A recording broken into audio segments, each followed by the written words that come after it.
వాళ్ళ యొక్క కుర్తి కావాలని అంటేనేమో ఈ రాష్ట్రంలో మరి అధ్వానమైన పరిపాలన నడుస్తుందని ఈ సందర్భంగా తెలియజేస్తున్నాను.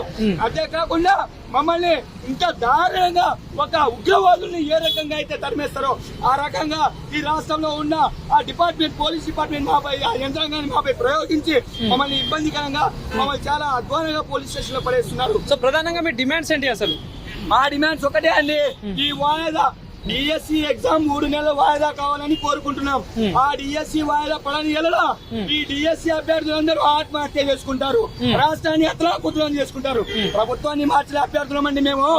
ఈ రోజు ఈ ప్రభుత్వం, కాంగ్రెస్ ప్రభుత్వం రాష్ట్రంలో ఏర్పడడానికి కారణం మేము ముఖ్యంగా చెప్తున్నాం డిఎస్సి అభ్యర్థులు మాత్రమే చెప్పుకోవడంలో ఎటువంటి అతిశక్తి లేదండి. సో చెప్పండి, మీరు చెప్పండి. మా ప్రధాన డిమాండ్ ఒకటే సార్, ఓన్లీ మేము ఏం కోరుకోవట్లే, మాకు కొన్నంత కోరిక ఏమీ లేదు. ఒక్క ఎగ్జామ్ ని పోస్ట్ పోన్ చేయండి. మా వాల్యుబుల్ టైం మేము చదువుకోలేక తిరుగుతున్నాం ఇక్కడ. ఎవరి కోసం సార్?